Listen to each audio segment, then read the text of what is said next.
Welcome to the Global Justice Report, an online production of the Center for Global Justice. I'm Cliff Durand, your host for today. The Center for Global Justice, El Centro para la Justicia Global, is a multinational and bilingual research center located in San Miguel de Allende, Mexico. The center is devoted to research and learning for a better world and empowering a solidarity economy.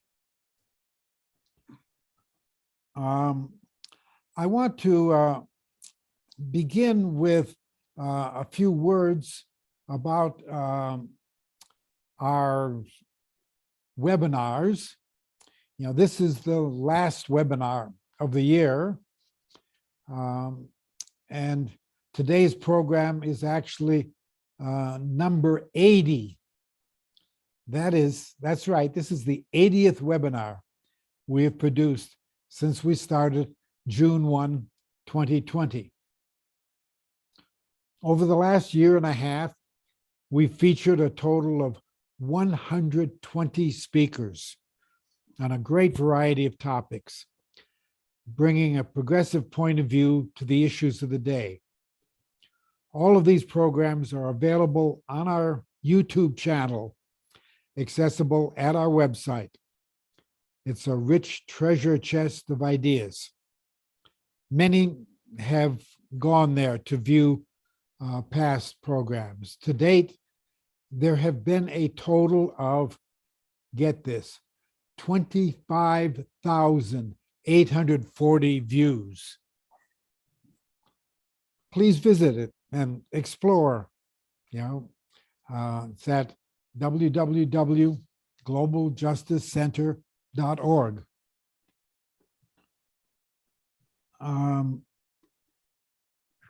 Let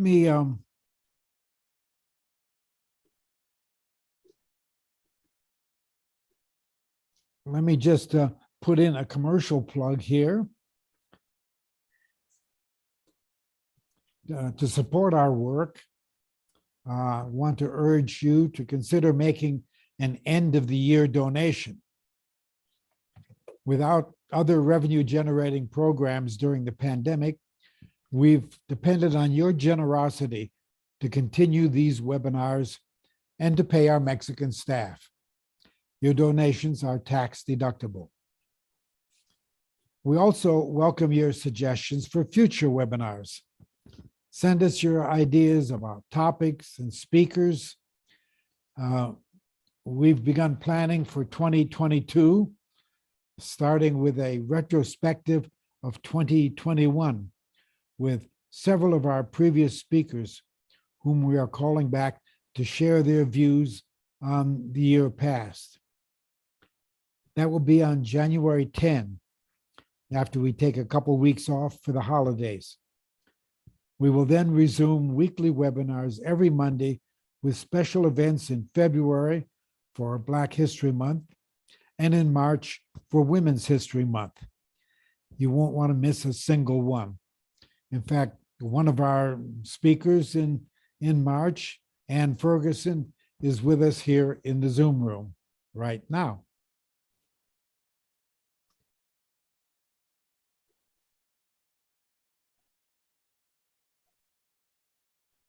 Well, our topic today is degrowth, and we're fortunate to have with us Jack Hammond, who is an advocate of degrowth, and he will be explaining this radical approach to the problem of climate change, going farther than most other approaches have, and going farther than the Green New Deal even. So let me hand the floor over to Jack. He'll talk for maybe about 30 minutes, and then we'll have the balance of our 90 minutes for your questions and comments. Okay, take it away, Jack. Okay, thanks, Cliff. I want to say that I'm really pleased to be part of this webinar series through the Center for Global Justice, which I have supported since it was founded nearly 20 years ago.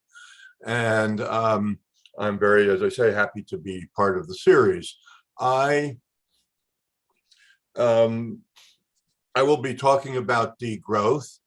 Degrowth is a proposal for averting climate change, but also for a lot of other things. It has a lot of ramifications, which we'll be talking about today. And I'm also a very strong advocate of degrowth. I believe that it is the only chance that we have, not a guarantee, but at least a chance of averting disastrous climate change for the future. Let me explain all of that, and I'll start out by sharing my screen. I'm clicking on share screen, and here we go.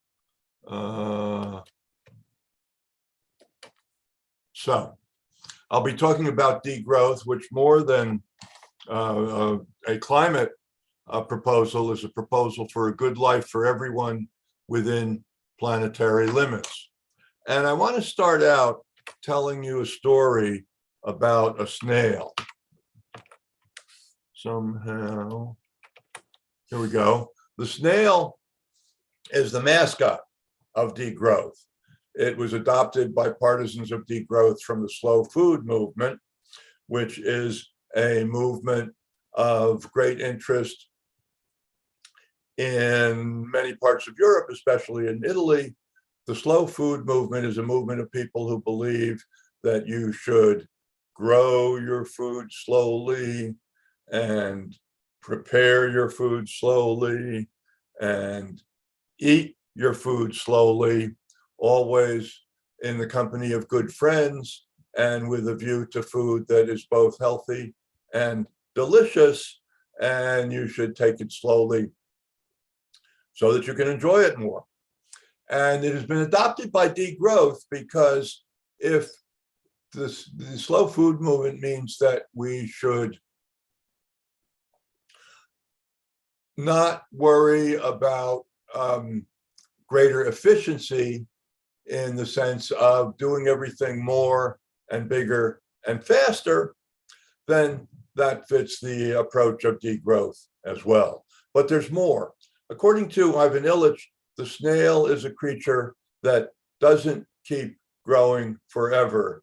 When its shell reaches a certain size, it sheds the shell and starts over to grow a new shell. And so its approach is not that the shell should always be bigger, but the shell should be enough. And the idea of degrowth too is that we should have enough. Sufficiency is one of the key words of the movement. So what is degrowth? I have to say, for starters, that I have a certain amount of problem with the term, because it's not primarily about growth or non-growth. It's really about an economy in the service of needs rather than profit. And it involves a planned decrease in the use of materials and energy in wealthy countries while maintaining the standard of living. And the premise of it is that we can maintain the standard of living even with a decrease in the use of materials and energy. But I also want to emphasize that it is primarily for wealthy countries, or only for wealthy countries. We don't believe that poor countries should degrow. We don't believe that they should decrease their use of materials and energy until they reach a point where they can provide their whole population with a decent standard of living. So the poorer countries should grow, although they should grow in a different way than they are growing or trying to grow now. Degrowth believes that inequality, exploitation, and environmental degradation are due to increased material use to serve capitalist accumulation. So the question is, how is it possible to decrease the use of materials and energy without affecting the standard of living? Well, the answer is that most of the rewards of growth go to people who are already wealthy. As you can see from this chart, which shows the growth of income in the United States from 1980 to 2014, and that practically all of the rewards of growth go to the rich.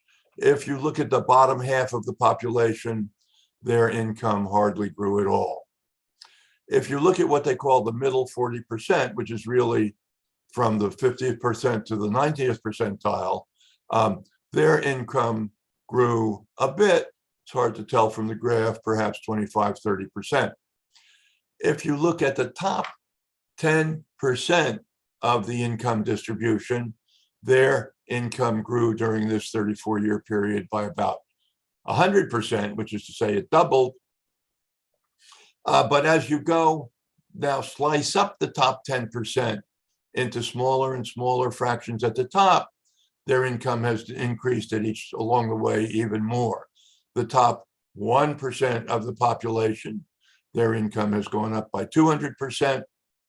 The top 0.1% of the population have seen their income grow up by approximately 300%. And the 0.01% of the population have seen their income grow up a bit more than 400%. And for the very top group, 0.001%, 1/1000th of the population, they have seen their income go up by 600%. So what would happen? Degrowth would mean that if we had less growth, the people who would lose are the people who are already well above a reasonable standard of living. And they are also the people who do the most polluting.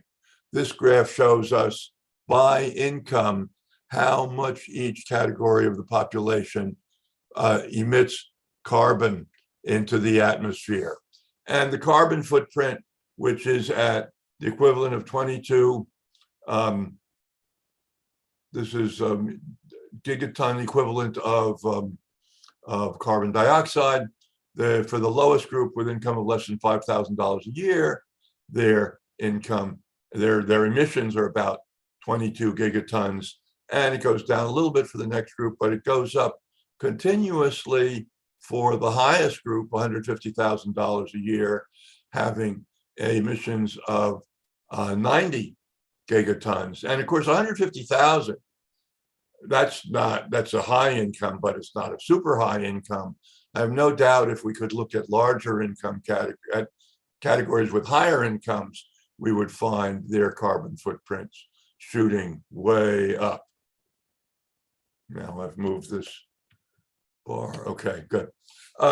So we could have degrowth in principle, at least, taking away only from those who are already very wealthy, and in the process, reducing their carbon footprints.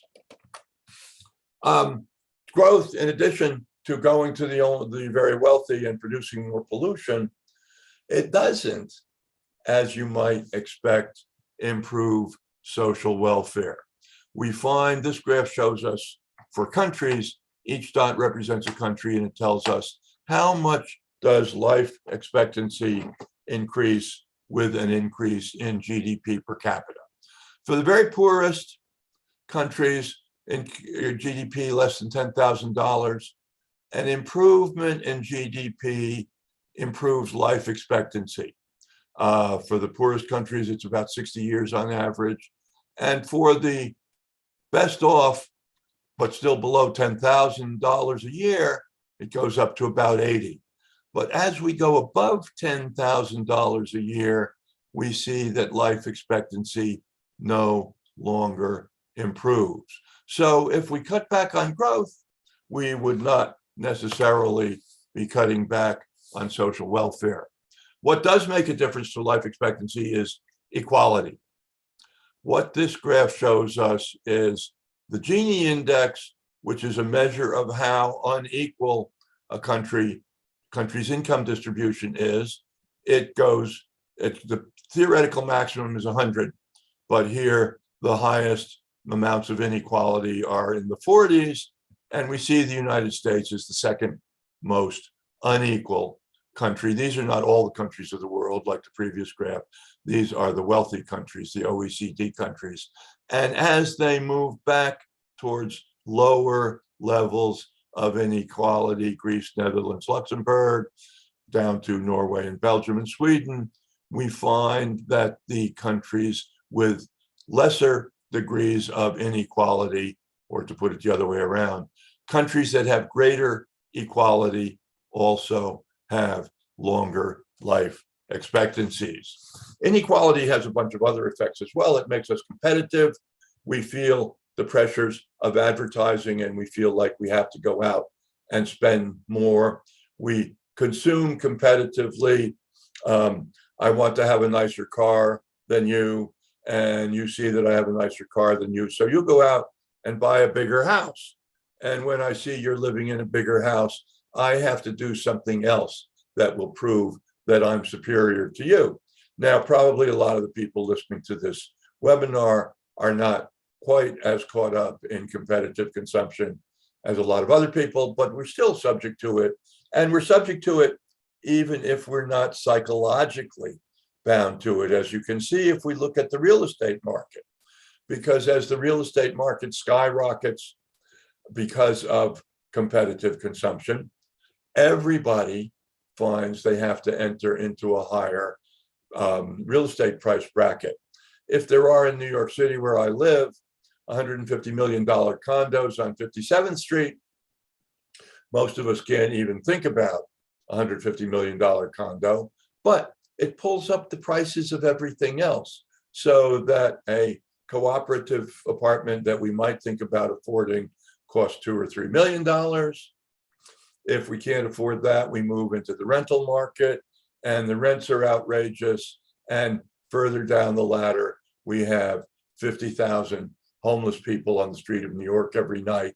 So all of us are affected by the inequality and the competition. As I already showed, income inequality also produces climate change, produces greater carbon emissions, which leads to climate change. The sixth assessment report of the International Panel on Climate Change that came out last August showed us that we are already locked into 1.5 degrees of warming. There's no way that any changes that we make now could avoid that, but we have to take extreme measures to prevent 2 degrees or 3 degrees of global warming. And it's not just climate change, and it's not just carbon dioxide. There are many environmental effects of economic growth, from ocean acidification to land use change. Land use change mostly refers to chopping down the forest to create farmland, or paving over farmland to create residential areas, and in both cases with tremendous environmental effects. Deforestation, desertification, loss of biodiversity with the extinction of species, pollution of water and air, depletion of game and fish stocks are all things that happen as a result of economic growth. And the economic growth that we've been experiencing in the last 5 decades has led to a tremendous use in resource use. You see that the use of these various kinds of resources, metal, fossil fuels, other minerals, biomass, has grown up steadily year by year. The red line represents the sustainable level. That is to say, if we don't use any more than these resources, we can reproduce them over time. But we have exceeded that sustainable level since approximately 1998, and we are simply using up the resources faster than they can be replenished.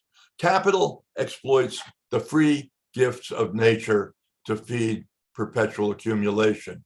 I call them free gifts because we take them from nature, we take them from the environment without necessarily reproducing them. And when I say we, I don't mostly mean you and me. We do this too, but basically it's capital that does it in the service of economic growth. Here you see the ecological footprint of countries moving up for the wealthy countries, moving up from 1960 to 2000, whereas for the middle and low income countries, it's remained pretty steady. And it is at a sustainable level for those countries, but for the high income countries, it is exceeding the allowable environmental footprint, once again showing that environmental problems are to a significant degree traceable to the economic system and to the striving for economic growth. We have a GDP fetish. We have a fetish with gross domestic product, that we make the assumption that growth means things are getting better. And this fetish is built into our national policy. This is Biden's economic plan, which he announced last April. And right in the center of it is growth. The only way they can conceive of keeping the economy afloat is with jobs, and we need jobs, and I'll say more about jobs in a moment, but with building new roads and with growing the economy, despite the disastrous environmental consequences, as I have just shown. Infinite growth is simply not possible on a finite planet. This is no surprise, but it's a mathematical certainty that we have to keep in mind as we pursue growth, that growth reaches a limit and the planet cannot sustain it. But in addition, GDP does not mean more social well-being. We saw that in the case of life expectancy earlier, that the countries that have the middle levels of life expectancy have just middle levels of GDP to have just as high a life expectancy as the very high countries, because GDP leaves out a lot of important things. GDP leaves out, doesn't count anything that's not paid for. It doesn't count things that add a lot to our well-being, such as family care, carried out mostly by women, voluntary participation, which can make a big difference to communities. Leisure. It doesn't, if we take time off from work, that is in effect a decrease in GDP. GDP does count a lot of things that don't help us at all. Military expenditures, the cost of the financial system, tobacco, drugs, and police protection, many things that actually do harm, improve the statistic of GDP, which is all part of why it doesn't measure social well-being. So what is the degrowth alternative? The degrowth alternative is an economy in the service of needs rather than profit, moving away from production to the vision of a good life. And the mechanisms to achieve this are equality and universal social services. We need to have equalizing institutions that will contribute to welfare without contributing to growth. First of all, progressive taxes. We should have a wealth tax. In the United States, we pay tax on our income, but we don't pay tax on the value of our assets. This was proposed in the last presidential campaign by Bernie Sanders and Elizabeth Warren. Certainly got more attention than it has ever gotten before, but it has not been enacted. Along with progressive taxes, we should pay attention to pre-distribution. Progressive taxes improve the income distribution by taking money away from the wealthy and potentially redistributing it to the poor. Predistribution is the question of not allowing people to get so rich in the first place. These would include things like a financial transactions tax. We would tax the dealings of Wall Street to take away part of the profit in the financial system. We would put limits on top salaries. Today, the average CEO of a corporation makes more than 300 times the average worker in the same corporation. We would have antitrust. We would break up the large corporations, the monopolies that can take advantage of us by charging excessive prices. We would have better health and safety regulations in the workplace and in the community so that these things would be paid for out of profit. Most important, we'd have stronger unions that can bargain for a better deal for workers and take away from the profits of corporations.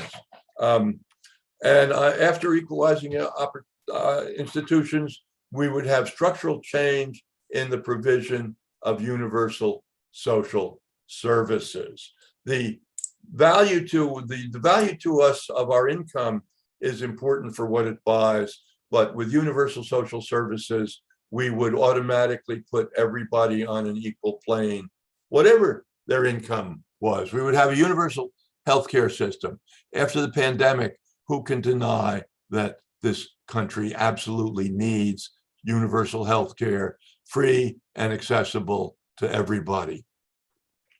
We would have universal free education. We do have free education throughout the country up to the level of high school, but there's a problem of unequal quality. Harlem should have schools that are just as good as Scarsdale. And at the higher education level, of course, it starts to cost, which means that those who can afford it get it, and those who can't don't get it or possibly enter into crippling debt to get it. Free universal public transportation, recreation and leisure, job and housing guarantee. The government should provide a job and housing to everybody who can't provide it on the private market. This is a guarantee. This doesn't mean it's a universal benefit for everybody. We don't all have to move into public housing, but those who cannot afford it on their own should be taken care of. And all of these universal things, in addition to providing equality and fairness, by and large, they are cheaper and more efficient than the private market system that we have. Healthcare is the best example, where we in the United States, with our crazy fractionated healthcare system, spend twice as much as some countries of equally high level of economic development, but which have universal healthcare services. And so they get it cheaper and the outcomes are actually better. And then finally, it's not exactly a universal social service, but we should have a shorter work week. If we don't have to produce as much, we don't have to work as many hours. And that shorter work week benefit should be apportioned among everybody rather than the way it is now, having some people have to work overtime while others are unemployed. There are lots of changes in everyday life and individual behavior that would come out of degrowth as well. We would want to reclaim the commons. We would want to have more of our life occupied in cooperative community activity, neighbor to neighbor, mutual aid, which we saw a lot of during the pandemic, cooperative institutions, food co-ops, credit co-ops, housing co-ops, all ways that we can live in community and share our lives. But there could also be neighborhood co-ops. You could have a neighborhood cooperatively owning tools so that we don't all have to have our own power saw or power lawnmower. We could borrow it from the community pool when we need it. We should downshift consumption. There are lots of things that we consume that are unnecessary. As I said before, they may have to do with conspicuous consumption and keeping up with your neighbors. In a society where people are more equal, the demand for competitive consumption is not nearly so great. We should learn to do it ourselves. There are things that people can do on their own that are in fact rewarding activities that we allow to be transferred to the commercial market these days. We can make things ourselves. We can repair goods rather than throwing them out. We can learn to be creative in our activities and get the reward from doing it, as well as the reward of the result of what we do. And we should have public services managed democratically. Now, what are the problems? What are the objections to degrowth? I put them into three categories, as I say: not enough, not needed, and no fun. That if we don't have continuous growth, we won't have enough. Growth is needed to fight inequality and make sure we can provide for everybody. Well, we already saw growth doesn't do that. Growth actually accentuates inequality, and it doesn't trickle down, as Ronald Reagan promised us it would do, to those who really need it. So this is not a reasonable argument against degrowth. There are those who say it's not needed, that we can solve the problems other ways. And I want to spend a little time emphasizing this because there are several arguments that you're likely to hear pretty often against degrowth, and we need to understand what growth does and doesn't do. The first, they're all in the way of technological fixes. We can fix our economy by decoupling growth from the use of materials and energy.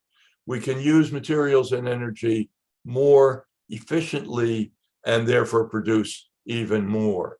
Now, some people say there's lots of evidence that this can happen, but when they say that, they're usually relying on one or another fallacy.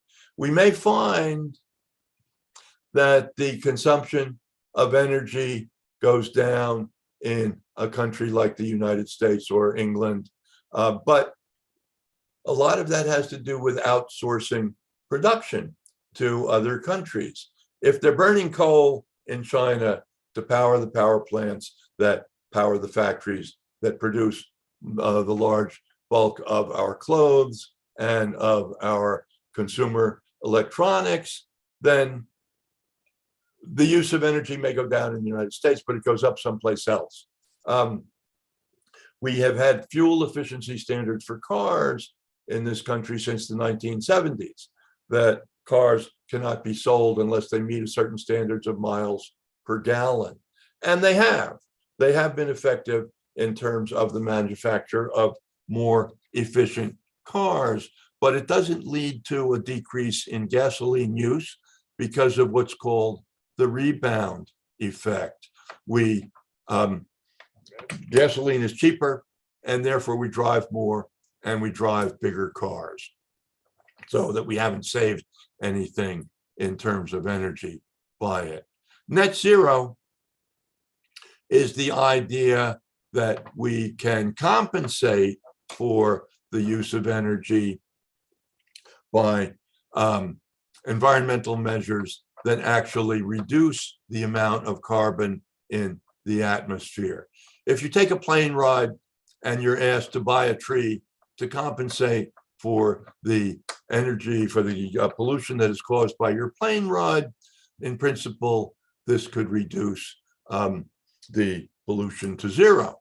However, the carbon offset of planting a tree doesn't always work because, first of all, they don't always do it. You pay some agency to plant a tree and it never does, or it plants a tree in a plantation, like a rubber plantation or a palm oil plantation, and which has negative environmental effects. But even if it worked, it would become an excuse not to change the way we live by reducing our use of energy. And it would be a way of blaming the consumer rather than the corporation. The airlines want you to buy carbon offsets, want you to plant trees, because that's the way of saying that it's your fault that this polluting activity is going on, and it's up to you to fix it, when it really should be up to the corporations that are burning the energy. Geoengineering means altering the processes of the earth in order to reduce the amount of carbon pollution. And there are two forms that it takes, or has been proposed to take. They haven't actually worked yet. The first one is carbon capture and storage. Theoretically, we can suck the carbon out of the atmosphere, bury it in the ground, and we won't have the pollution problem.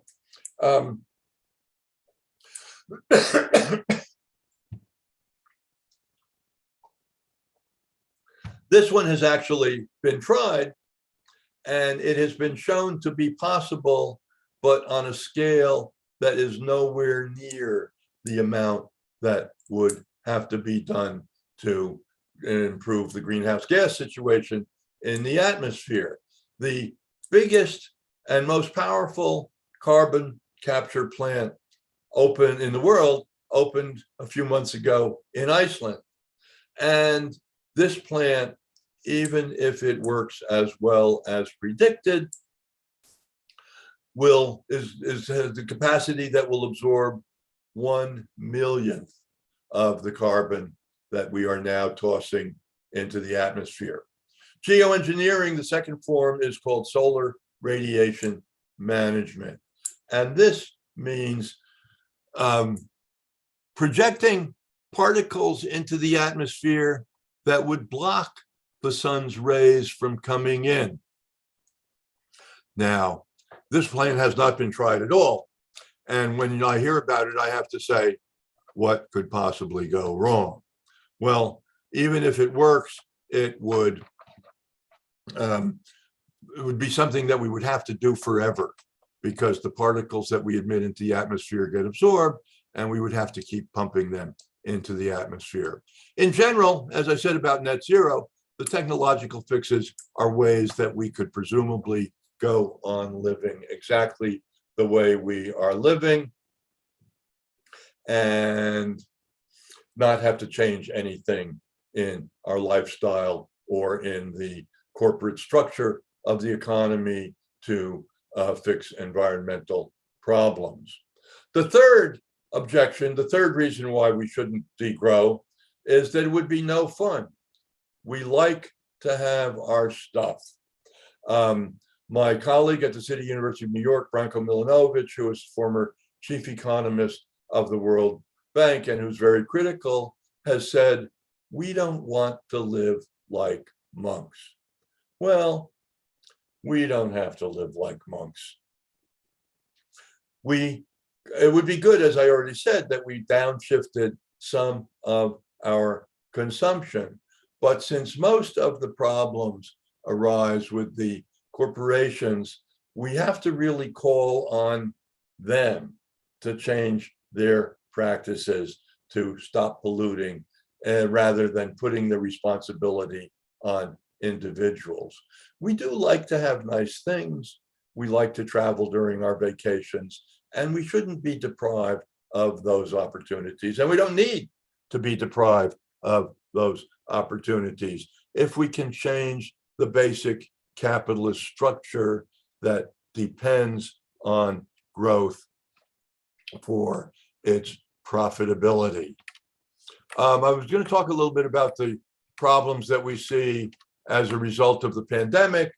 Maybe we can get to that in the discussion, but I want to close by saying that I said at the beginning that there's a problem with the term degrowth because it suggests that the issue is growth and non-growth much more than the issue is changing our way of life. So I hope everybody will remember that really the degrowth is about living a good life for everybody within planetary limits. And I hope, as I also said at the beginning, I hope I've persuaded you that you are advocates of degrowth, even if you haven't realized it yet. Thank you. Well, thank you, Jack. Provocative presentation. I'm sure there are many questions and comments, some of which have already appeared in the chat box, I see. But there are some people who are watching this on YouTube and not able to raise questions directly. And so for you, let me tell you what you need to do is send your questions or comments by email to me, to global.justice.cliff@gmail.com. And I'll pass your questions on to Jack.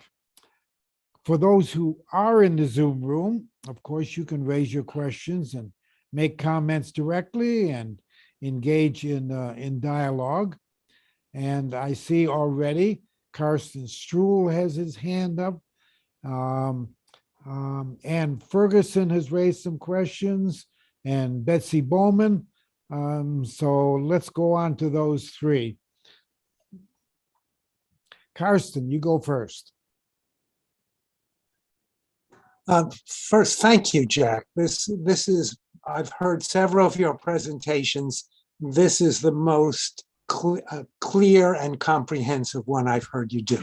So it's really nice to hear it.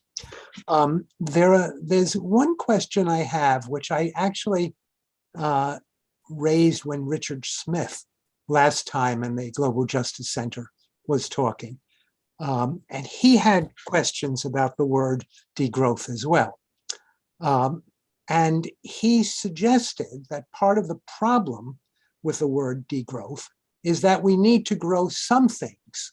We'll need to grow renewable energy. He gave a list of several things that to create a reasonable, sustainable economy would need to grow, and we need to cut other things. Clearly, the aggregate level of growth would be changed, but degrowth often has the implication that we just cut everything. So I wonder if you can respond to that.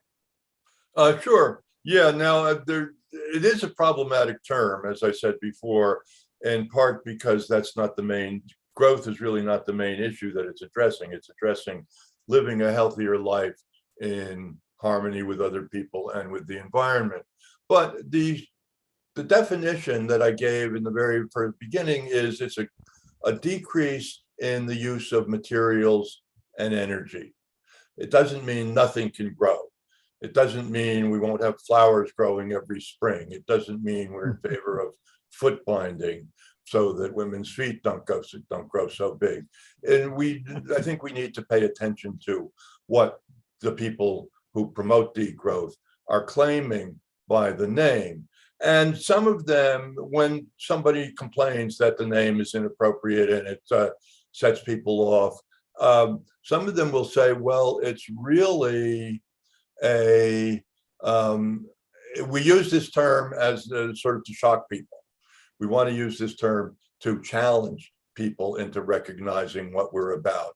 I'm not sure that's the best strategy, but the term is there. And I think, as I said before, it's the most comprehensive and potentially effective plan for solving our environmental issues, as well as all of the other benefits that it entails. So in that sense, we may be stuck with the term. But we will need to grow renewable energy forms. Oh, sure. We need to grow renewable energy. We need to grow the medical care system. We need to grow the educational system. We need to grow the public transportation network. I mean, all sorts of things that are involved in meeting people's needs collectively, and some individually too. There may be some things that are best served by as I said, the housing. We don't expect everybody to move into public housing. People should be free to meet their own housing needs if they want to and if they can afford to. But yes, some things need to grow. Ann Ferguson has a number of issues she wants to raise. Let me give the floor to Ann. Excuse me, Cliff, there's another Anne on this list who had some questions before I put my last question, so maybe you should call on her first. Okay, who is that? I don't She's see. listed as Anne. Yeah, I'm from the Vancouver Eco Socialists. I think I do have my main question really is, I mean, I think you did touch on some of the ways that, things like a wealth tax and so on, ways of trying to reach this. I totally agree with your point of view about, where we would like to go. But the big problem is, as other people have said in the chat, how do we get there? And so, that's, I think, my main interest. And wealth tax seems like a great way to begin. Anyway. How do we get there? This is certainly the big question, right? This is the question. And I will admit that it does not offer us a practical program for getting there. I think that we need to encourage all sorts of initiatives at every level that might bring us a little bit closer, but I wouldn't claim that this program is ready to be, is ready to have general acceptance. And I will frankly confess that there is a real issue when you propose, I'll use the word utopian, both in the good sense and the bad sense. It's obviously utopian in the sense that we're talking about a better life for everybody, but it's also utopian in the sense that we do not have a realistic possibility of achieving it in any kind of short run. And so, as I say, I think that there are, well, I do really believe that if we don't do it or something very close to it, we're screwed. I don't think that any of the proposals that are more realistic, to use that term, are enough to get us to where we want to go. But there are things that we can do, and there are ways that we can keep our eyes on the long-term goal by elaborating things like a degrowth program. Okay, on to Ann Ferguson now. Okay, so I'm just going to continue with Anne from Canada's question, and perhaps with a little bit more detail, because I think it's a great idea to try to promote growth in the poorer countries and of material goods and so forth, and the kind of growth that we promote in our countries would be more social goods. But I'm, sort of despairing in a neoliberal capitalist world. I mean, we can't even get a Build Back Better bill passed because we have Democrats in the mainstream corporate Democratic Party who are coal barons and who don't want to cut back on that growth for their state and are afraid that somehow this is too much in the future. Costs for social goods are being promoted in this plan, and so how do we get to the point where how the policies in the countries that have power to control the global economy, including the IMF and World Bank and all the sort of development agencies which get their money for lending to the poor countries, from policies that are controlled by the U.S. and other wealthy countries. how do we really influence those countries? Obviously, you're right, Jack. We need to have a vision, and I think it's good that, I mean, I think you explained this really well. I thought it's really important to it's kind of like defunding the police. The problem with the concept of degrowth is somewhat misleading. I thought you explained that well. But I mean, aside from having the vision, where do we begin to deal with the power, the political economic power structure that's blocking this from happening, you know, in the first world countries that we live in? I wish I had a satisfactory answer to that. I've already said that I don't, and I won't complain about your rubbing it in. But, I mean, I think there are partial things that we should work toward. And clearly, in the light of the events of the last 24 hours, although not a problem to be resolved in 24 hours, we have to elect better candidates to Congress and the Senate.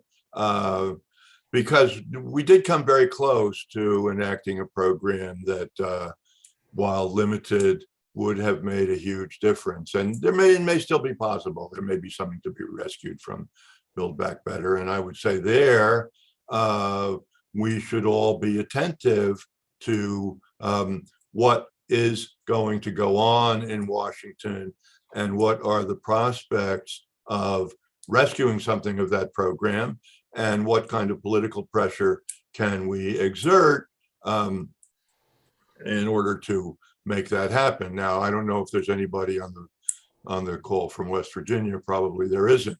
If there is, you have a big task ahead of you. But the rest of us still have things we can do too. And that's at the national political level. There are things that can be done at the local and intermediate levels as well, and we should pursue them to the extent that we can. I see Naomi has asked a question about the solidarity economy, and I'll go ahead and answer that. This is an example of the kind of thing that we can do at the local level that intrinsically involves better, better cooperative relations among people, that involves examining our consumer choices and making those choices in a way which is responsive to the needs of the environment, and which is also going to create humane, decommodified relations in the production and meeting of our material needs. Not 100%, and not even probably close to 100%, but still, to the extent that we can take the meeting of our needs outside of the capitalist market economy, we've achieved something in the direction of improving the situation. And I do, as I said already, I have some hesitation about incrementalism and blaming the consumer, but that doesn't mean that we shouldn't try at that level as well as at the more macro level. Since Jack just mentioned Naomi, let's jump ahead and see if Naomi Sheeman wants to get her point in. Yeah, I think, the question I wanted to ask was the question that I put in the chat. And it does seem to me that building alternative structures that even, in perhaps a relatively small scale, or then building it up, scaling it up, is sort of part of the work of going after and dismantling these big structures that it's, not clear how in the world are we going to get rid of, major corporations. I see it similar to the work that's being done by people who are promoting police and prison abolition. That part of what needs to be done is sort of local development of restorative and transformative justice programs as a proof of possibility. that there are alternative ways of doing things. But yeah, I think basically you answered the question. So thanks. Yeah, and I will just add, I was talking to someone recently about degrowth. He hadn't heard of it, and I explained to him what it was, and he says it sounds like defunding the police, and it is like defunding the police in the sense that it's taking away resources that are used in very harmful ways and reorganizing them, trying to, to deal with security in ways that doesn't have all these harmful effects. It's also like defunding the police in this matter of offending a lot of people because the term seems to demand too much. But as I think Naomi was just suggesting, it is it's a goal that we can practice in concrete ways and show that it's a better alternative. Betsy Bowman has been waiting for her turn. And after that, we have David Barkin in line and Norma Harrison. So Betsy, you're next. Jack, thank you very much for that presentation. It was excellent. And I would love to have a copy of some of these, a lot of the slides that you were using, for my own political work. In addition to defunding the police, how about defunding the military? And Richard Smith, when he was on a few weeks ago, was talking about how much CO2 the military puts into the air, just the US military. And then how much CO2 is produced by manufacturing all of the aircraft carriers and airplanes and all of the equipment. And he mentioned that the amount of greenhouse gas emissions that are produced by manufacturing an electric car are about the same as what would come out of a regular gas-driven car over the lifetime of the car. So it sort of was a real shock to imagine that, there's so much greenhouse gas just coming from the manufacturing of all of this stuff, and not to mention the stuff that only lasts for 2 or 3 years, whereas it used to last 10 or 20 years. The planned obsolescence. And I was just wondering if you think that might be an interesting strategy to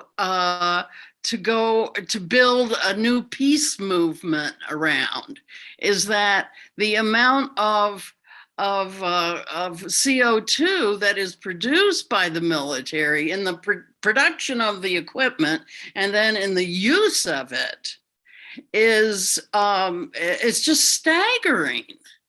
And it's something that we certainly don't need. We certainly don't need corporations that make money by killing people, as so many do. And we don't need war. And I just think that this might be an interesting angle at which to get at degrowth, or at least, cutting down on the amount of CO2. Thanks. There's a number of points there that should be included. First of all, I'll be happy to send you the slides, and if I don't remember, and hello, by the way, it's great to see you. Hi, Jack. It's good to see you.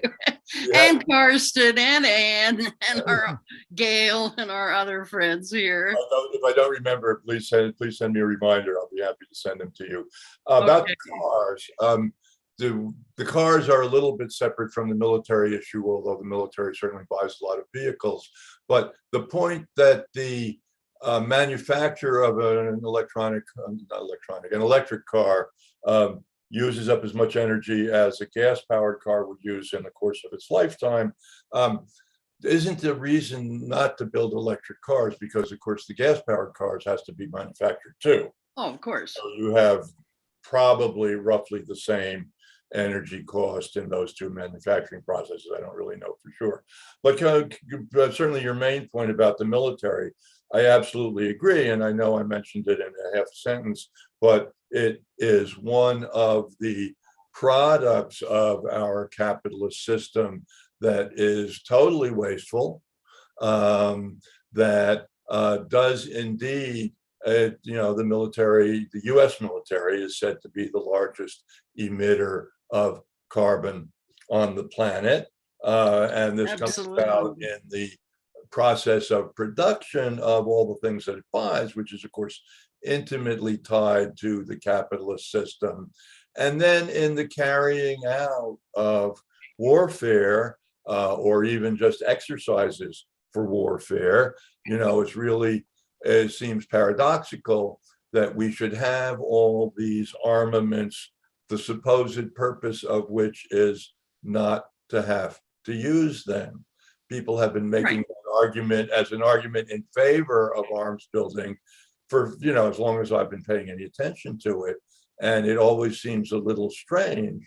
We could not use them by not having them, and we would save the cost of producing and storing and training people to use them and the man and woman power in the armed services. And yes, this seems so obvious, but even without the threat of global warming, the peace movement has been campaigning on these issues for many, many years. And I guess we just have to campaign harder until we persuade more people. Before we go on, let me just remind those who are watching on YouTube to send us your questions and comments to this email address. Okay, David Barkin is next. Thank you, Dave- Jack. David is an economist located here in Mexico.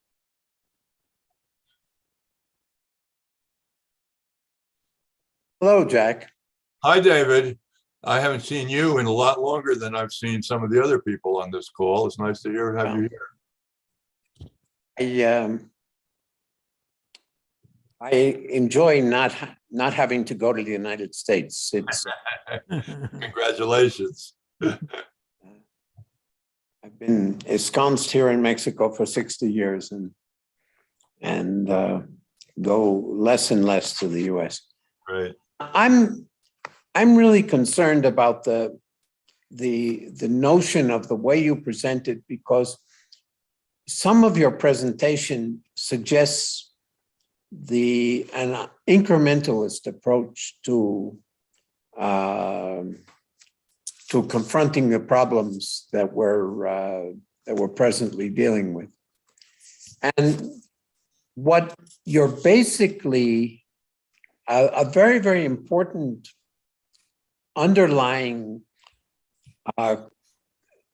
notion of what you're talking about involves stopping the accumulation of capital by corporations.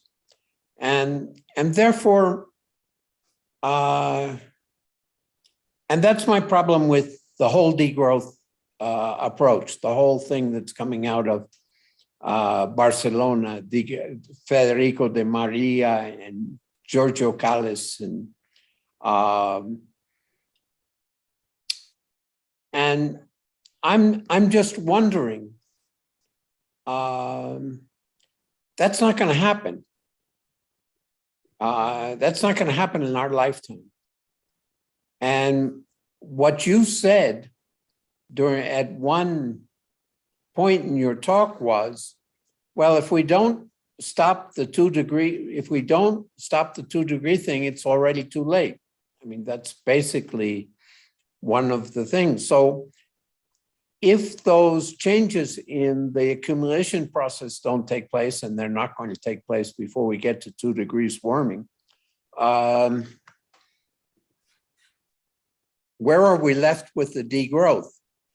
And that leaves me to just inject into this discussion the kind of approach that we presented many months ago in this seminar, in this Monday session, which is that the people who really offer solutions are the people in the global South who are building what we call post-capitalist societies, and who have the possibility and are more and more inclined to deny access to their resources to the global corporations. So let me just leave it there at that kind of provocation. Yes, provocation indeed. You know, yeah, in the one sense, there's advocating for something that you believe to be impossible is a problem. It's important to advocate for it because it holds up a model and a goal towards which we should tend. But, you know, I mean, it's easy to fall into despair if you really think that that we're not going to solve the problem any other way, but this is also not going to happen. And this is a dilemma. This is a problem that I think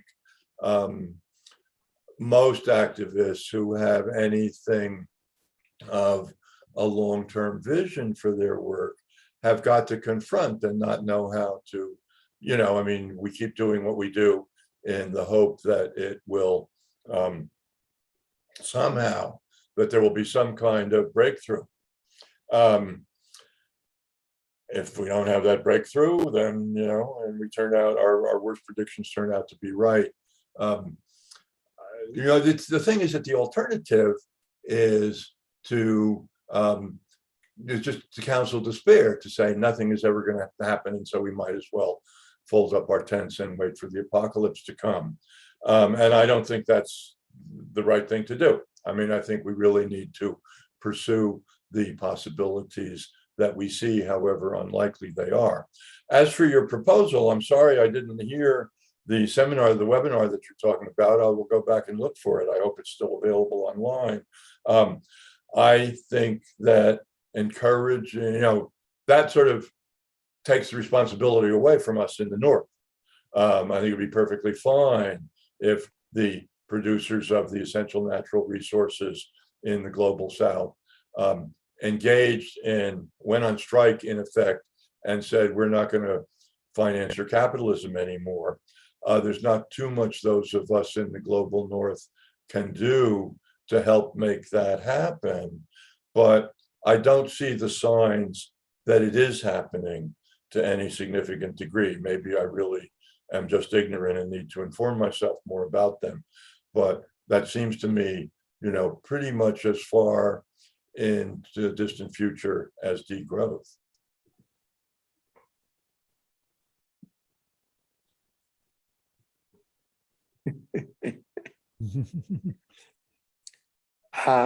Well, I think that that was part of the discussion of the election in Chile yesterday. And that's part of what's going on in Peru and Bolivia right now. And frankly, it's also part of what we're fighting about here in Mexico. And so I don't agree with you that there's nothing that you in the global North can do about that. Well, tell us. If I thought that, I guess I wouldn't be here, because this is a seminar basically in the global North, although geographically not as much. I think that the whole question of extractivism is a very, very important question that has to be dealt with in the global North. And I think, and I'm very, very convinced that the issue of extractivism is in fact a more realistic and radical platform than the degrowth discussion itself. if and someone just pointed out on the in the chat that the whole problem of extractivism is very much an issue within the United States and Canada also. I mean, the struggles that are going on in Baja California right now, in British Columbia, and the struggles that are going on around the pipelines and the mining of indigenous, the mining on indigenous reserves in the United States, I think is a very, very real struggle that is a very realistic one and a very, very important one for those of you who are in the global north. But what should we be doing? I think that you have to actively and more vigorously support the struggles against the pipelines. The whole problem in British Columbia is an extraordinary problem that I think doesn't even get on the map in the United States, but it should be. The Canadians are very, very energized about it, to not use any other word. But the struggle within the various kinds of national parks in the United States, I think is a very, very important one I don't know how much is on the map of the people who you are talking to about degrowth. And so I think that that is very, very important. They're very, very important issues. The absurd leasing of in the Gulf of Mexico just now, is very, very important. And the support for Governor Newsom's attempt to stop offshore exploitations on the California coast, I think are very important, and they should be part of a very, very important part of your agenda. Okay, we'll take that into consideration. Okay. Okay, Norma Harrison, and after that, Liz Mestras. Norma, do you have a question? No. No, but I have some thoughts. Well, following on what was just being offered is the need to look at how Cuba did it. Now, I know that what Cuba and the USSR accomplished is way old. It was a different circumstance, but there is information to be gotten, impetus to be gotten by looking at their having taken over for the dictatorship of the proletariat, what to do with what's called their resources. Somebody has advised me not to think of Earth as a resource, but for want of a better language between us, I'll keep using that, to look at that. And then perhaps there could be a worldwide committee that would observe and recount and collect all the socialist actions that are going on in people's locations where they are, so that we can know that those things are happening even next door here where we live in, I was going to say in Chicago where I grew up, but in Berkeley, California, there are socialist things going on and ways to enhance them. And of course, one of the ways to enhance the growth of socialist organizing, socialist actions, socialist control of how we live, the means of how we live, is to fight like crazy, to have people who agree with us run for office. I'm not saying get elected. That's another hard job. But get on the electoral podium, in campaigns to talk with people. You can run that campaign all year long until the next campaign. You can always find a way to go over the ideas with people. People, of course, we all need the support to just the interruptive panels. I have to adjust my device so it doesn't do that. Keep posting the chats. The idea is to get people who support us to be on the electoral road, the campaigns, so that we can talk to people more. That is a democratic process that's available to us. Those are scarce. And I urge us to be able to take advantage of them. And the other, besides looking at Cuba and the USSR, is it's not only not going to happen, but it is happening. The whole thing is happening now. People have already been devastated beyond measure, to the point where they have to leave their ancient homeland in order just to be able to continue breathing. So the global horror is happening already. You and I aren't looking directly at it, but we cannot speak of it as going to happen. We have to recognize that it is going on. And along with that, we have to say that we are organizing for it not to happen. And that has to be the undergirding of any campaigning that goes on, is that we can organize by looking and saying, look at how Cuba is doing this and that, and not out of choice being forced to provide for itself. Again, by the dictatorship of the proletariat, which people just don't get. You know, I have a friend that keeps, or a comrade that keeps saying it and reminding me that that's what it's all about.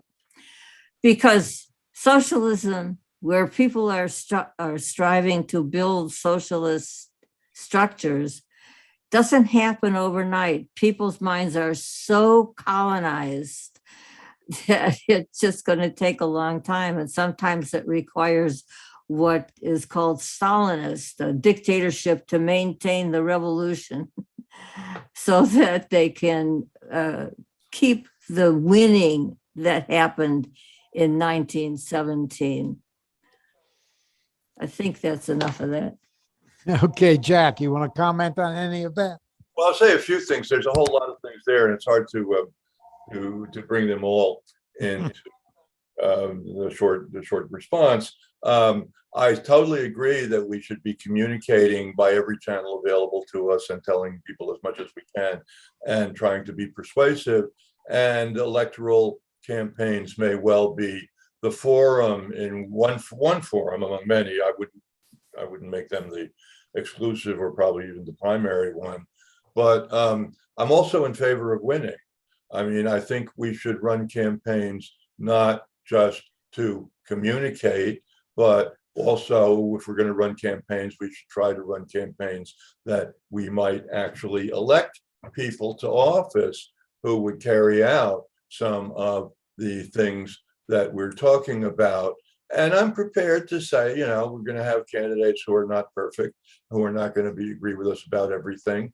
But there are points at which we can support candidates who are within the, you know, the Democratic Party fold, for example, and who support a lot of the things that we support. I'm sure that you and I disagree about the Soviet Union as a model. I think that it is, I didn't say much about this, but I do think that it is integral to the kind of model that that Degrowth offers for social organization, that it should be thoroughly democratic and should involve participation of people who have the opportunity to make their voices heard and are not called upon simply to follow a leadership. Can I say something about that with regard to the idea of Stalin protecting, Stalin's government, he was elected, protecting the revolution. The people did speak, and it's being taught to us that they didn't, that it was Stalin and that was the end of it. Well, I think my evaluation is different. Yeah, we don't need to debate that. Yeah, Liz Mestris has been waiting to get into this discussion. Let me Hi, give you the floor. Liz. Hi, Jack. I just wanted to say hi for one thing. Go And ahead. I was going to comment on some of David Barkin's remarks because one of the on the issue of the crisis that we're facing, I think it's important that to make things worse, that it's not just global warming, it's just environmental crisis much more broadly. I mean, the situation here in San Miguel is water. The biggest issue is running out of water, and this is happening all over the world. I mean, it is a result of the kind of industrial production we do. So, and the pollution and the contamination, and yeah. So it really is a matter of changing the way we live, and I think you say that in your presentation, and that what we produce and consume, right? When David was talking about extractivism here, one of the programs we had a few weeks ago was there was a few remarks on the fact that El Salvador has banned all metal mining. And that's been a huge struggle, and it had a lot of support. The guy who was speaking was working from the Institute for Policy Studies in Washington. And that took struggles on a local level, on this every kind of level possible. And it's the only place it's happened in the world, but it's the kind of thing that I think we have to wrap our heads around. Is we need to, what's hard for me is how much has to change. And, but thinking about what we really, I think your point, you made several really interesting points, but that you can have a good life without living the way we do. And I think most people, if the pandemic may have given us a chance to reflect on that more, because I really don't miss going shopping. I really don't. I have friends who do, but anyway, what was the other? Yeah, well, I'll leave it at that. But anyway, good to see you, and thanks for the presentation. Thank you. Well, I agree. I'm not too much to add. Oh, I could add, like, there's what to me, degrowth fits with a number of the names of a number of things that are going on very broad scale, including solidarity economy, which is that's kind of related to degrowth, as are like transition towns, which are an international movement, food sovereignty movements, which are, I mean, I think there's a lot percolating. And so like what I would just add to I mean, my idea of strategy is that you have to work on every possible level. So, but what I can wrap my head around more is working on the ground than actually, I mean, that's where it's more depressing to think of changing the political structure under capitalism than actually building it on the ground. But I think all of it's totally important. I just would throw that in. Okay, I'll stop. Okay, yeah, no, I don't have too much to add to that. I think you just expressed that very well. I will, since the pandemic came up, let me say, I was going to say more about this earlier. I think there, in some ways, we'd all like to totally forget the pandemic, but I think there are a number of things from it that we should try to remember. One is that I think it's made very clear that we do need to rely on our government to solve a lot of or at least contribute to solving a lot of our problems.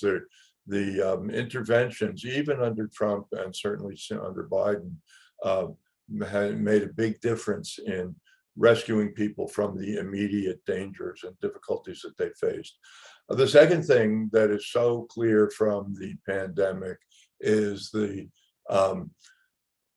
nefarious effects of inequality in our society. When we asked who were the principal, the people who were principally harmed by it, obviously the illness and death were concentrated among poor people, people of color, people who didn't have access to adequate medical care, and even the essential workers who had to go to work, to the extent that they were, well, they were subject to situations that increased their vulnerability.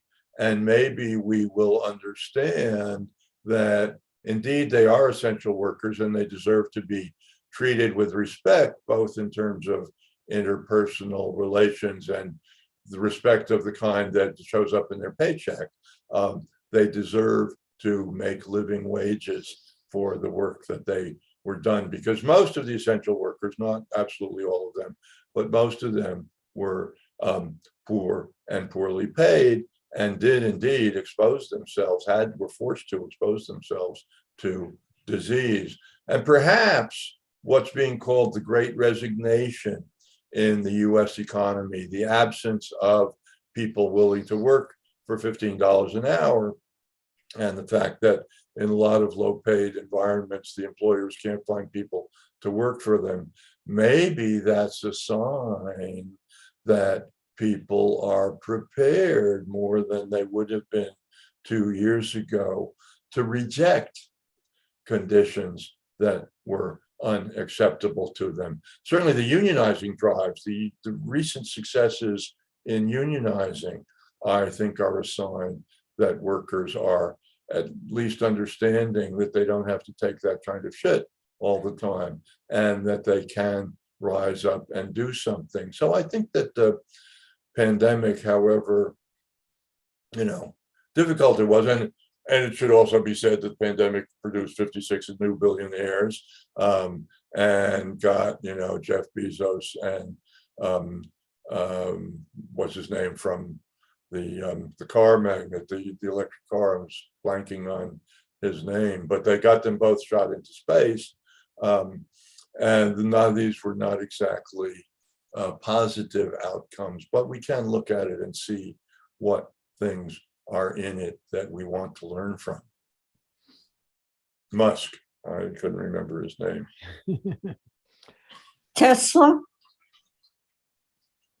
Yes, the Tesla car magnate.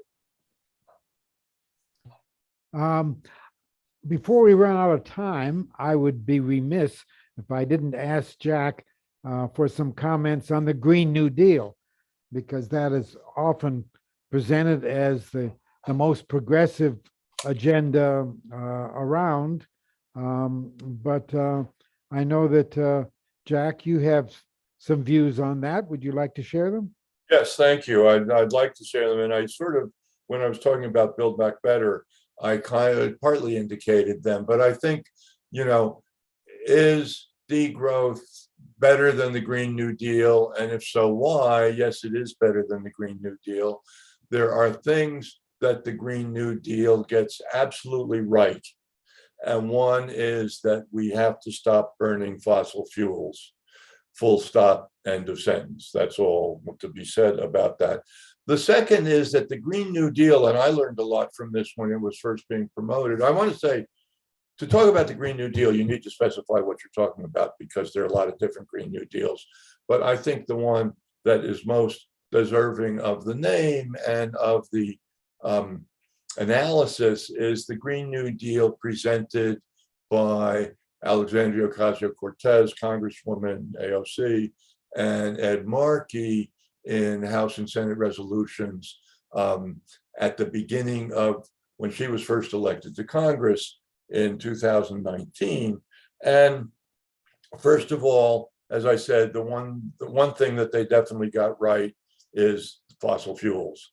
And the second, and that I learned a lot from their presentation and other discussions at the time, that you cannot solve the environmental problem without solving the social problem. Any environmental program has to incorporate struggle against inequality and provision of a decent way of life for the heretofore excluded in our society. On the other hand, I think there's some things that the Green New Deal has to be criticized for. One is that there is a lot of production implicit in the Green New Deal.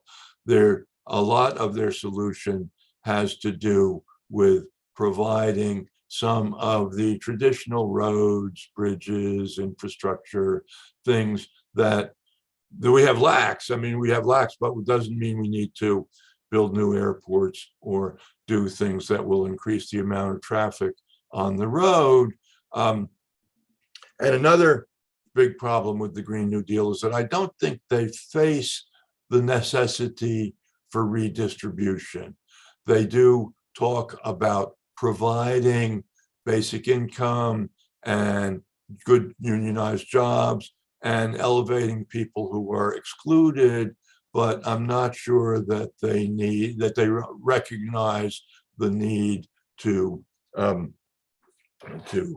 cut down on the influence, both economic and political, of the wealthy and the corporations. Now, having said that, I don't believe in bashing the New Deal or any other environmental proposal.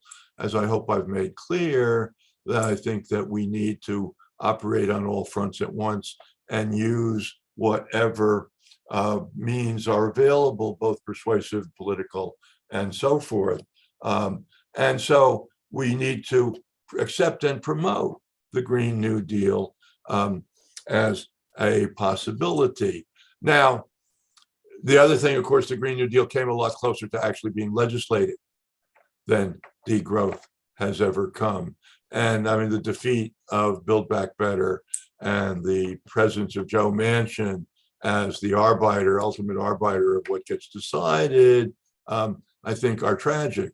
But it is incorporated in legislation, and some of it may be resurrected when Congress reconvenes in January. And, you know, whatever progress can be made is going to leave us better off than we are without it. So while recognizing the distinctions, I also recognize the importance of promoting positive initiatives.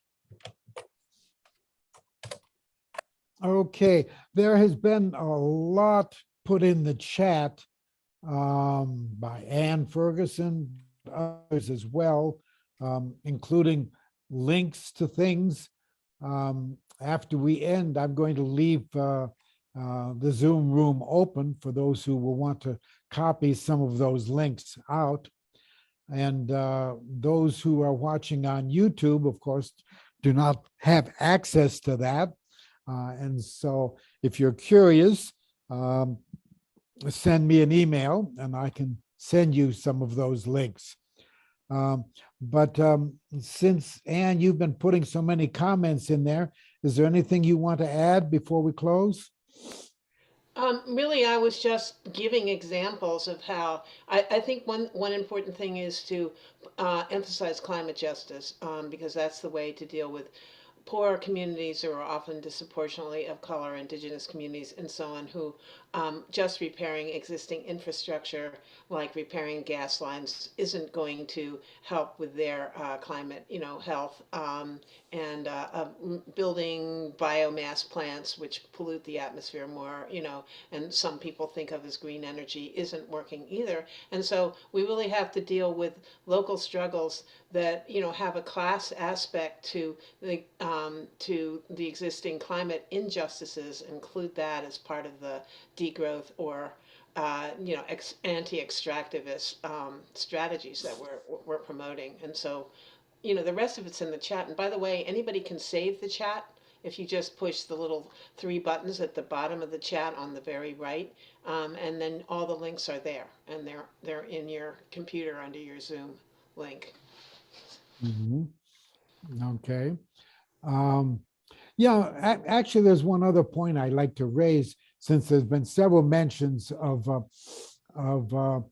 political work, and also of local organizing and local initiatives. um, often outside of the political arena. Um, Personally, I'm quite disillusioned about the prospect of having any significant structural change through the political system. I mean, right now we're very aware of Joe Manchin and how he's standing in the way of very progressive things. But we should remember, it's not just one senator, it's 51 senators that are the problem. And I think that points to the fact that the political system has not been able to represent the interests of the majority of the people, because, polls show the majority favor the kinds of proposals that are now being torpedoed by 51 senators. So the political system ain't doing too well in that.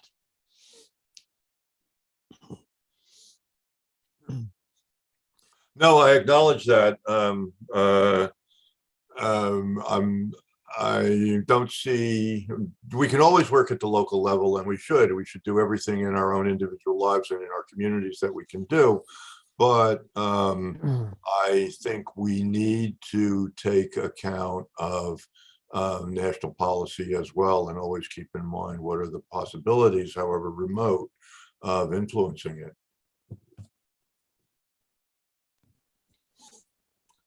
Can I say a word about this? Okay, we're going over time, but briefly, yes. Well, that now I've displaced my head about it. Oh, first of all, we're not just talking about the United States. There's all people all over the world, and they're doing things, and they're in different circumstances. They're in circumstances that are 50, 60 years old, or let alone 1,000 years old. And it's worth knowing that that's going on. Nuts. I was going to say something in direct response to, never mind. I'll interrupt again in a minute when I remember. Well, I think we do need to end now. And I want to thank Jack for provoking some very interesting discussion. We had a flood of people who wanted to participate, and really very happy to see that and the dialogue that has resulted.